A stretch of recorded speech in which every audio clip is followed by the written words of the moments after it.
Won't let us record. Oh no. All right, are we up? It's supposed to be a countdown, but here we are.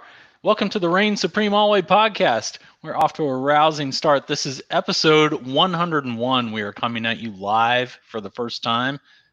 Thanks to all of you who have watched any and all of our first 100 episodes. YouTube.com/Clemson Kickoff is where you can find us. You can also find us on Twitter at Clemson Kickoff. The app is named X, I'm well aware, but that URL is still twitter.com. So we really want to come at you with what a wonderful elite junior day this football team had.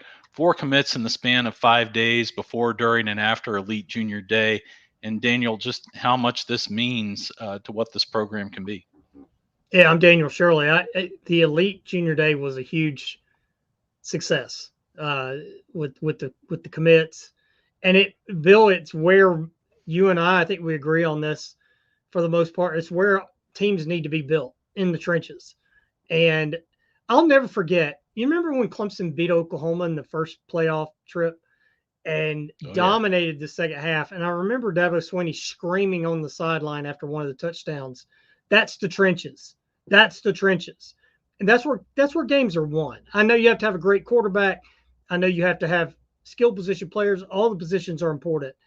But if you have really good offensive lines and great defensive lines, you're ahead of the game. And Clemson's never really had a great offensive line in this current run of under Dabo Swinney, but they've had really good offensive lines at times, and that had slipped the past couple of years.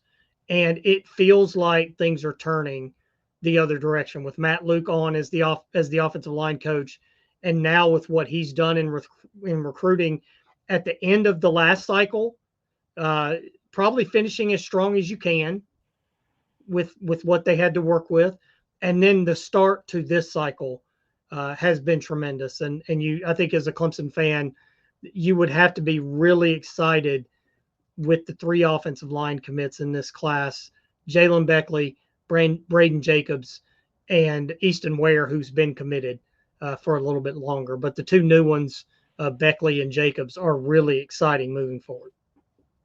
Absolutely. Just exactly the kind of energy that Matt Luke needs right here. And he did a fantastic job. We talked before we started streaming this episode about how well he did to pull that 2024 class together toward the end. There was only one commit in that group, Ronan O'Connell. When Thomas Austin and Dabo Swinney parted ways, and when Matt Luke came in toward the end, managed to find 3 more guys. Elijah Thurman, I know, is someone you're high on, uh, and 2 others as well to bring in and round that class out to 4 at a position of need. It would have been nice to see a little instant impact in the transfer portal. That was some wishful thinking that I had all along. However, it just wasn't realistic to expect in that short of a time that Matt Luke would get guys out of the portal and into that offensive line room. But now you look at this 2025 class, he inherited Easton Ware from the Thomas Austin era. He was a previous commit. And now, as you mentioned, Jacobs, son of an NFL standout running back, so he's going to know how to carry himself and what it takes to be a high caliber offensive player, football player. And then Beckley out of Texas. I mean, it's hard to find a state where better prospects come out of than the state of Texas. When Clemson has gone into that state, they have done very well. Andrew Makuba, heck of a safety. Of course, he moved on in the portal. Klubnik, you can see the talent just time after time on the field. Doesn't always quite get it channeled just right. Other guys coming in. You've got Bryant Wesco coming in at receiver out of the state of Texas. So really just a nice, a thin pipeline into Texas for Clemson, but a pipeline nonetheless. And you really hope, there's also been a couple of offensive linemen out there in recent years as well. So, and those 2 guys really highlighted the commits. You could see the videos on social media that they posted, telling Dabo Swinney during Elite Junior Day events, "Hey, yeah, I'm a Tiger. I'm committed. I'm in. I'm all in." Right. And Just Swinney just being so excited. I just love seeing him get so excited about the new players getting ready to join the fold. It takes you. It's just like that day when Justin Ross committed on late signing day, or I guess back then it was the only signing day, wasn't it? A little bit of a surprise, and just every time a guy commits, there's that energy and what he's going to mean to this program and coming into the fold. And we talked in our previous episode. You can go check that out. Ari Watford, defensive end, coming in again, a new position coach, Chris Rumph, making that happen. And then Nick Eason, who has been around for a while, bringing a ton of energy to that defensive line, especially the defensive tackle room, but really all the way across. He makes his presence felt. And he's got Isaiah Campbell now as a member of the team, committed at least. You got to carry him to signing day, as you said to me earlier, don't you? Yeah, look, I mean, we're still 11 months out from signing day, and Clemson doesn't usually have a lot of decommits. That happens. I think the freak out reaction to that is kind of changed with the transfer portal and those kinds of things. I know Clemson hasn't been as involved in the transfer portal as most people would want it to be. Here's my pushback on that, if it is even a pushback. I think Clemson should get in the portal as well, or be more aggressive in the portal. I know it has tried to, but let's just look at this recent stretch here. Would you rather have gotten a portal offensive lineman for 1 year, or get these 3 commits, or especially the last 2 this weekend, since we're focusing on these recent commits? Would you rather have these 2 young guys for, you would think, 3 years, portal notwithstanding, or somebody come in for 1 year? And how much of an impact are you going to have in 1 year? It can happen. I'm not saying it can't, but personally, I'd rather have these 2 or 3 offensive linemen, these 2 offensive linemen specifically, who committed this weekend, as opposed to a 1 year rental. So, look, we'll see what happens moving forward. We're projecting. They play the games. That's why the games matter. Yeah.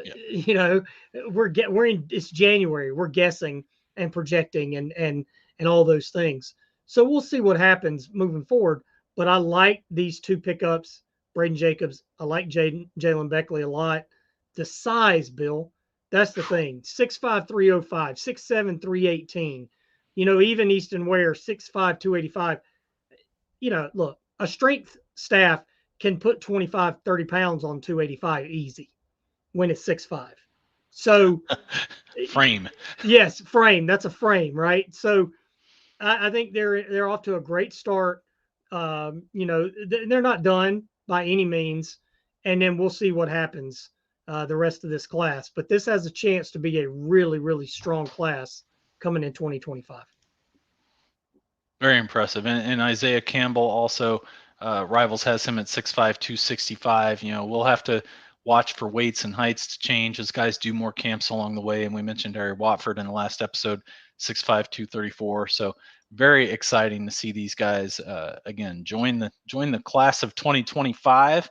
They are up to 11 commits now, so they may be about halfway home with this class. Usually figuring around 20. Depends on guys who I think if you guys can still grab a COVID year if they want to, who's going to hit the portal, who's going to go pro early. All of that will be in flux. So we'll see what the numbers happen. I do think they will take at least one more offensive line if they can get the right guy. Apparently they made some strides with guys like David Sanders, Mason Short. You and I talked before this about there's Matt Waldrop, another one. And so there are going to be opportunities to add even more offensive linemen. You're looking around. I think they've got their one quarterback in Blake Hebert. I think they've got their one running back in Gideon Davidson. But you're going to see just what they will add across the field as time goes by. I saw a safety crystal balled already to Clemson by 24/7, so we'll have to keep an eye on what's going to happen with him and some of these other players. Just so much energy around that weekend. Guys making the visit to campus, meeting the coaches, spending time with the coaches, pick up basketball at Coach Swinney's house. Always, you see those videos leak out here from time to time. And we will keep you posted. YouTube.com/Clemson Kickoff. Whenever a guy commits, we'll get it out here and streaming to you as soon as we can. Twitter.com @Clemson Kickoff is our handle there. And of course, as news happens, we'll offer our perspective, or at least make sure we're culling the right tweets to retweet and get them out there in front of you. Let's go ahead and dip into basketball, men's basketball. Guess what? A disappointing loss at Duke. That's nothing new to Clemson basketball fans. But I think, unfortunately, the manner in which it happened, a little bit of a mix of some self-accountability with some bad plays, turnovers, unforced errors, but also some bad calls. And you just hate to see it unfold like that. But it once again did. And Daniel, I know you were able to watch the game closely. I had some other things I had to pay attention to, so I will definitely toss it to you, as they say in this live video world, and let you kind of take over for a minute. Well, and look, Brad Brownell talked about it after the game. I liked that he stood up for the team a little bit. I wish he would have been a little bit stronger. Did I want him to go Rick Barnes and get nose to nose with Dean Smith? Whatever. I don't know. I did, as someone who had watched Clemson basketball for a long time. When that happened, you really appreciated Rick Barnes when that happened. You got behind Rick Barnes because you saw a coach standing up for the program. But Brownell came out and talked about it. He spoke again today about it on TigerNet, and they've got that on their website. And he says they have to move on, right? He talked to the head of officials. He expressed his displeasure with it. He said, but we've got to move on. And he said, I have to move on. The players have to move on. You and I don't have to move on. We're not suiting up tomorrow night against Louisville. Thank goodness for the program. Nobody wants to see that. We played intramural basketball together back in the late 80s and early 90s. It was How not bad pretty. was I? It was not pretty. So I think we were better at intramural softball than we were baseball or basketball. But I know I was. Yes. So it's some bad calls, though. There were a couple times I drew a charge and I got called for the block. So bad calls happen everywhere, right? Well, it's like you were playing it in Durham, so you got the bad calls. Look, if you want to say the last play was a foul, it was a foul. I'll give you that. There was a travel before that wasn't called. We can argue that sequence. It's hectic. The Proctor for Duke forced the issue. I don't have a problem with that. We saw the same thing Saturday night with the Lakers and the Warriors. LeBron James forced the issue. You make the referee call a foul. I'm okay with that. 2 issues with it. 2 points about it. Not an issue. 2 points about it. If that was the same play and that was a Clemson player with the ball and the Duke player on defense in that stadium, in that arena, it would not have been called a foul. You will never be able to convince me that an ACC official would have called a Duke foul in that moment. If you've watched ACC basketball for the last, I'm 53, 48 years, I know that a Duke player is not going to be called for a foul in that sequence. I don't care who they're playing in the ACC. It's not going to happen, right? Even North Carolina, which gets plenty of calls in Chapel Hill, is not going to get that call in Durham. Never, ever, ever, ever. I've seen the sun come up every day for 53 years. I start to believe in it, right? So it's not going to happen. Also, it was not a foul most of the game. PJ Hall got beat up. Ian Shefflin got beat up. Duke shot, 33 free throws. Clemson shot 22. And you cannot tell me, and Bill, I watched the whole game. It was physical on both ends. You can't tell. As physical as college basketball is these days. It's not physical of what we grew up on, right? Yeah. World Basketball and Wrestling Federation. Yeah. You can't tell me that Clemson committed that many more fouls than Duke did, except for it's an ACC officiating crew and it's in Durham. I can't say it's a fact because I know the definition of the word fact and it's not a fact, but it's as close to being a fact as it can be without it being factually true. Duke is going to get calls at home and you have to play through it. Now, that said, 2 points about it. 2 points about it. If that was the same play and that was a Clemson player with the ball and the Duke player on defense in that arena, it would not have been called a foul. You will never be able to convince me that an ACC official would have called a Duke foul in that moment. If you watch the game, Clemson's behind the whole game. They come back, they take the lead, and showed a lot of guts by this team. And that maybe it hasn't shown at times. You know, the Clemson grit mantra. They didn't show that at Miami. Right. They didn't show that at Virginia Tech, especially on defense. And when I hear grit, what's the first thing anyway, for me, when I hear grit, I think defense. That's what I think. Offense isn't about grit. Offense is about execution, ball movement, all that. Defense is grit. Right. This team showed some grit Saturday, took the lead, and then had 3 straight atrocious turnovers with the lead. If you score one time in that sequence, you win the game. You win the game. Or if you get fouled and make one of 2, Yeah, it's a tie game. So there's plenty of blame to go around. We also have to address the childlike technical foul. I don't know how else to put it. You know, Jack Clark gets the ball comes through the net, he hands it to the Duke player, he gets called for a technical foul. Referees told Brad Brownell that he, quote, shoved the ball into the Duke player. If that's shoved, go watch the video. yeah, I did. I've never known the definition of the word shoved in my life. And I'm an English major. I may not use English correctly a lot of times, but when I'm fired up and I'm ticked off, but I know what words mean, and that was not, quote, shoved. Yeah. Go look up shoved in the dictionary and watch that video and tell me that's shoved. It's not. Again, that's Durham. That's an ACC team playing in Durham.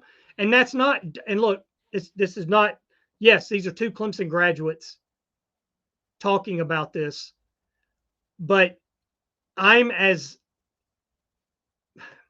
probably harder on Clemson sports than being a, quote, fan. You know that better than anybody. I'm realistic about stuff. I'm honest about it. I'll call them out when they play like crap. And I did it at Miami. I did it at Virginia Tech. But if that was an NC State player, or if that was a Virginia player, or Florida State player, or Miami, list the entire conference. Welcome aboard, SMU, Cal, Stanford. Good luck in your first trip to Durham, because it's going to happen to you too. I've watched ACC basketball since I was 5 years old, and I've seen that happen to every ACC team. Georgia Tech, when they join the conference, Florida State, when they join the conference. It's going to happen. Yeah. So you know that going in, right? When you get the lead, and here's my point to bringing that back up again. When you get the lead late in that game and you have the ball, you can't turn it over 3 straight times. So we can scream and yell and fuss about the officials. They were atrocious. But if you don't turn the ball over those 3 straight times, just once, don't turn it over and score, you win the game. So if I was a Clemson player, I would be so ticked off about losing that game, the officials and myself, that would drive me for the rest of the season. And that's what you got to see. How does this team respond? Because, Bill, that's a loss that can sink your season or motivate you for the rest of the season, right? Yeah. Remember when we were in college and Florida State joined the conference and they came to Death Valley and it was the first ACC game for them and Clemson gave them a great fight. Leading the game, Charlie Ward goes down the field, scores late. Florida State wins the game, right? Right. Clemson put so much into that game that when they lost, it sank the rest of the season. It absolutely did. Go look at the record after that game. And if Clemson wins that game, you think, dang, they got something. Right. Right? Kind of similar to this year. When they lost to Florida State, it sank them for a couple of weeks. The NC State game, the Miami game. Now, they showed a lot of grit by winning 5 straight to finish the season, and I think that can help them this year.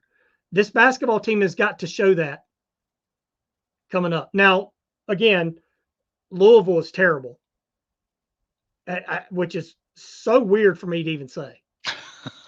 Knowing the history of that program, right? Yeah, from sure.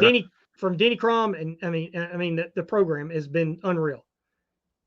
But it's just, you've got that game, and then Virginia on Saturday. You've got to see something from this team, and then they still got to go to North Carolina. They're riding a 1-0 winning streak in Chapel Hill, which we've never been able to say. And I will say, look, my last point, I know I've ranted on this for 8 minutes or whatever. I want to see people talk about Clemson grit. If this team has it, this is where it'll come out. Because that was as just gut-wrenching a loss Saturday as you can have. Yeah. And if it motivates them and drives them, they can be special. If they can't get over it, it will sink their season. Absolutely. Yeah, and they've got to play with the right brand of angry tomorrow night against Louisville. I mean, Louisville had their number last year, shouldn't have. Yep. That was an inexcusable loss. And if you want to look at, all the reasons that maybe Clemson didn't make the tournament last year, that could be one of the things. If you just change out one thing, they could have been in. So they've got to atone for that game last year. They've got to atone for what happened last week at Duke. They got to have the right focus, just like you said, because right after that, still got Virginia and North Carolina ahead of you, and you got to find that grit, find that top form, recapture or adjust to what happened with the start of the year. They were looking great, and something got out on tape, whether it was Memphis or Miami that put it on the tape. Other teams have been taking advantage of it, and they've got to really either find a way to respond to that or recapture that form, one of the two. That's what Brad Brownell gets paid the big bucks for, at least right now. Check your watch, I guess. Huh? I don't think a move would happen with this team mid-season, even if they continue to struggle like they have over the last few weeks. If that happened over the next couple of weeks, but that could make for a pretty quick evaluation once they bow out of the ACC tournament. If this team isn't headed to the big dance, and especially with as much promise as they showed early in the year. So we will have more for hoops more about hoops for you going forward. Clemson.com. That's them. We're youtube.com/Clemson Kickoff. Why am I nervous to be live? We do the videos in one take all the time, and here I am kind of stumbling, and maybe I just need to get a little more vitamin C in my life. I don't know. Well, 2 takes tonight after we had the first one go dead on us, right? Yeah, after my camera went wonky and then it didn't save, and I'm like, forget it. Now we're trying live. So we've been wanting to do this. So hopefully this is going to go well, not just tonight, but moving forward. Daniel, anything you're hearing on? I've seen some cool stuff out there with the baseball team on social media, Twitter and Instagram. Cool little videos going around. How much are you looking forward to baseball, just in a nutshell? Oh, I am a lot. Even just, Bill, we just talked about a brutal loss. What a brutal loss last year. What a way that this baseball team ended its season after such a great season. The way they responded to some struggles early in the season, and then the way they ended that season. I mean, they're 1 out away from beating Tennessee and really being in charge of that regional, and then they lose that game in that brutal extra inning game, and then they lose the next day to wrap up their season. So, I mean, I can't wait to see what this team brings. Cam Cannarella is one of the best players in the country. Will Taylor focusing just on baseball is an exciting thought, because what can he be focusing just on baseball?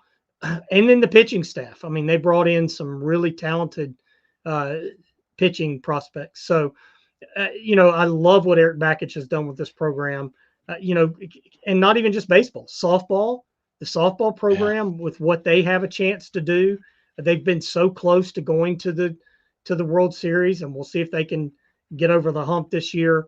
That young program, we've seen young programs at Clemson do pretty well in recent years with softball, and now the gymnastics team is unbelievable. The lacrosse team was great last year in its first year, so it should be an exciting spring here for us on our podcast and for Clemson fans until we get back to football season. But man, there's so much going on campus that it's an exciting time to keep up with Clemson athletics. Absolutely. That men's baseball team, number 9 in the Baseball America preseason poll, number 10 in the D1 baseball preseason poll. A lot of reasons to be excited. And, frankly, I deal with some Braves media coverage here and there. They had their fan fest the other day. It was good to see Spencer Strider out there. And, it got me thinking again, gosh, you just wish he could have been healthy for one full season with Yep. us to really show what he could have done there at Doug Kingsmore Stadium. But good to see him lining up another big year for Atlanta. So it's not that far away. And of course, for me down here in Florida, pitchers and catchers will be reporting about a month from now, and that'll be a lot of fun as well. Football recruiting, though, we will keep you posted on that. There's no off season in college football, right? Isn't that what you said in the last episode? So Absolutely. we will stay on top of that. I know that's what a lot of people want to hear about. And, that spring game, the first week of April, we'll be ramping toward that before we all know it. So be sure to subscribe on YouTube at Clemson Kickoff. Find us there. Don't miss an episode. Get those notifications whenever we're going to post a new episode. We'll be on Twitter at Clemson Kickoff. You can find us there. If the app is what you use, it's that X app.